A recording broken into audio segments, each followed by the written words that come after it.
లూకా సువార్త 15వ అధ్యాయం.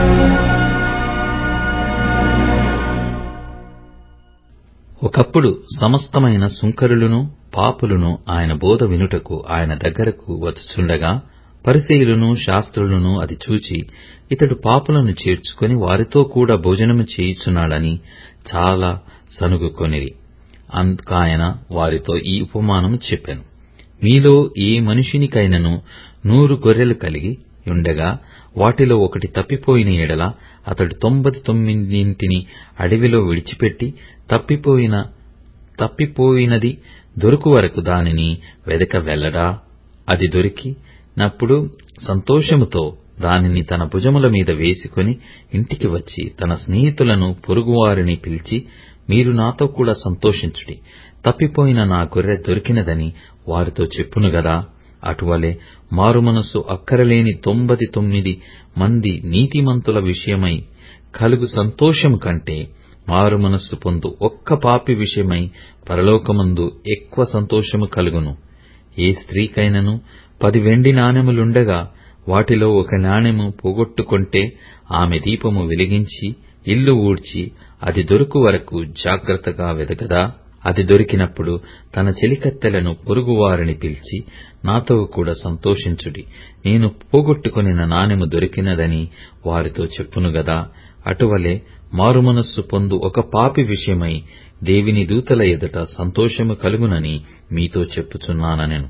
మరియు ఆయన ఇట్లనెను, ఒక మనుషునికి 2 కుమారులుండిరి. వారిలో చిన్నవాడు, తండ్రి, ఆస్తిలో నాకు వచ్చు భాగమిమ్మని తన తండ్రిని అడగగా అతడు వారికి తన ఆస్తిని పంచిపెట్టెను. కొన్ని దినములైన తరువాత ఆ చిన్న కుమారుడు సమస్తము కూర్చుకుని దూరదేశమునకు ప్రయాణమైపోయి అచ్చట తన ఆస్తిని దుర్వ్యాపారము వలన పాడు చేసెను. అదంతయు ఖర్చు చేసిన తరువాత ఆ దేశమందు గొప్ప కరువు రాగా వాడు ఇబ్బంది పడసాగి వెళ్లి ఆ దేశస్థులలో ఒకని చెంత చేరెను. అతడు పందులను మేపుటకు తన పొలములోనికి వానిని పంపెను. వాడు పందులు తిను పొట్టుతో తన కడుపు నింపుకొన ఆశపడెను గాని ఎవడునూ వానికేమీయూ ఇయ్యలేదు.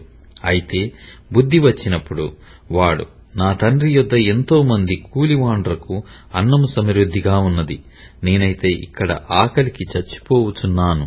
నేను లేచి నా తండ్రి యొద్దకు వెళ్లి, తండ్రి, నేను పరలోకమునకు విరోధముగాను నీ ఎదుటను పాపము చేసితిని.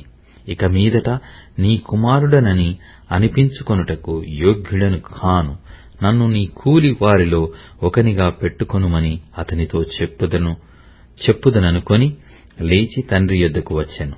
వాడింక దూరముగా ఉన్నప్పుడు తండ్రి వానిని చూచి కనికరపడి పరిగెత్తి వాని మెడమీద పడి ముద్దు పెట్టుకొనెను. అప్పుడు ఆ కుమారుడు అతనితో, తండ్రి, నేను పరలోకమునకు విరోధముగాను నీ ఎదుటను పాపము చేసితిని. ఇక మీదట నీ కుమారుడనని అనిపించుకొనుటకు యోగ్యుడను కాననెను. అయితే తండ్రి తన దాసులను చూచి, ప్రశస్త వస్త్రము త్వరగా తెచ్చి వీనికి కట్టి వీని చేతికి ఉంగరము పెట్టి పాదములకు చెప్పులు తొలగించుడి. క్రొవ్విన దూడను తెచ్చి వధించుడి. మనము తిని సంతోషపడుదము. ఈ నా కుమారుడు చనిపోయి మరల బ్రతికెను, తప్పిపోయి దొరికెనని చెప్పెను. అంతట వారు సంతోషపడసాగిరి. అప్పుడు అతని పెద్ద కుమారుడు పొలములో ఉండెను.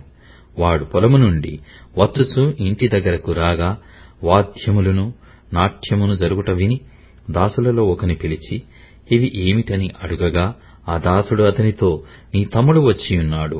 అతడు తన యొద్దకు సురక్షితంగా వచ్చినందున నీ తండ్రి క్రొవ్విన దూడను వధించెననెను. అయితే అతడు కోపపడి లోపలికి వెళ్ళనొలక పోయెను గనక అతని తండ్రి వెలుపలికి వచ్చి లోపలికి రమ్మని బతిమాలుకొనెను. అందుకతడు తన తండ్రితో, ఇదిగో ఇన్నేండ్ల నుండి నిన్ను సేవించుచున్నానే, నీ ఆజ్ఞను నేనెన్నడూనూ మీరలేదే.